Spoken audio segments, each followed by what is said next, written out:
A day in our lives as a couple na nagsimula ng business sa halagang 6,000 pesos na puhunan.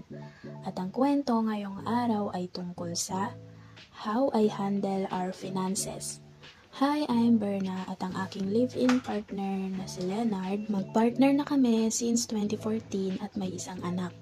Marami na kaming nalagpasan na pagsubok. Naging on and off pero pinili namin na ayusin na ang relationship namin at simulan ang bagong buhay. Tuwing aalalahanin ko yung buhay namin noon ay nasasabi ko na lang na buti na lang tapos na kami sa phase na yon. Hindi kasi talaga maganda yung buhay namin nung nagsimula kaming bumuo ng pamilya. Nung panahon na nabuo ang anak namin na si Anver, ay pareho kaming hindi handa. May trabaho naman ako noon, yun nga lang ay hindi ako maingat sa pera. Sobrang gastos ko pa noon. Nung nagbubuntis pa ako, si Leonard na lang ang may trabaho sa amin. Pero hindi kami makaipon.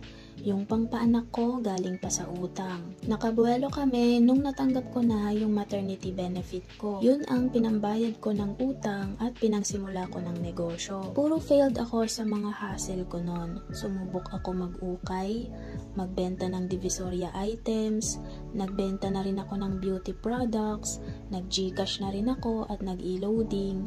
Pero lahat failed.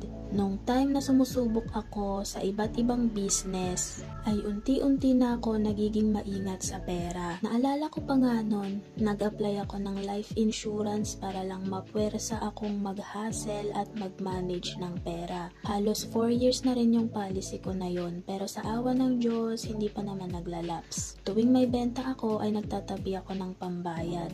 Lumipas ang ilang taon, subok lang ako ng subok mag-business until ma-discover ko yung hilig ko sa crafting. Matagal na akong gumagawa ng crafts. Late ko na lang na-realize na pwede rin pala tong pagkakitaan. Year 2021, nagsimula akong magbenta ng sarili kong mga gawa.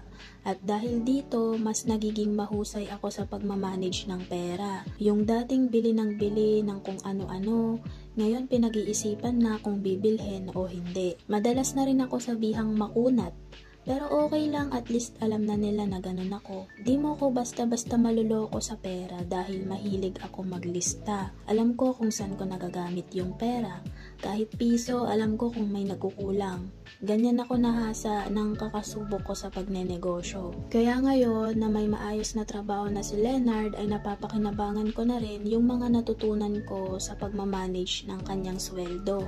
Magkahiwalay ang pera ng business ko sa budget namin sa bahay. Kaya bihira at halos wala kaming utang noon.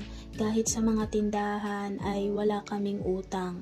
Maliban na lang sa motor na unang napundar ng partner ko sa pagtatrabaho niya sa ospital, na fully paid na ngayong taon lang. Ngayon na mag-partner na kami sa bagong binibuild namin na burger business, ay sobrang naging mas maingat pa ako sa pera.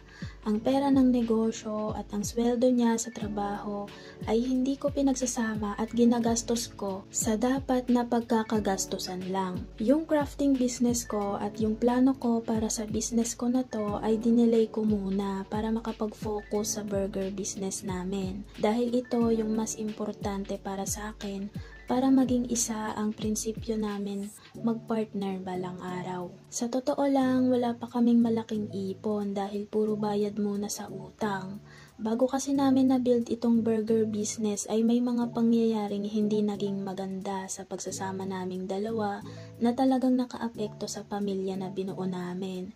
Pero sa susunod ko na yun ikakwento. At marami pa ring mga distractions na hindi kami aware, lalo na sa partner ko. Sa lahat ng nangyari sa buhay ko at sa pagsasama namin, na-realize ko na inuna lang pala talaga akong gawing mature sa lahat. Ako yung unang hinasa sa aming dalawa ni Leonard. Dahil ako rin pala ang gagamiting instrumento para maabot ang mga pangarap ng bawat isa. Hindi naman kailangan ng malaking puhunan o perpektong simula para umasenso. Kahit maraming beses kang mabigo, basta may tapang na subukan ulit, matututunan mo ring maging maingat sa pera. At kapag may kasamang handang lumakad kasama mo sa landas na to, lahat ng hirap ay magkakaroon ng value.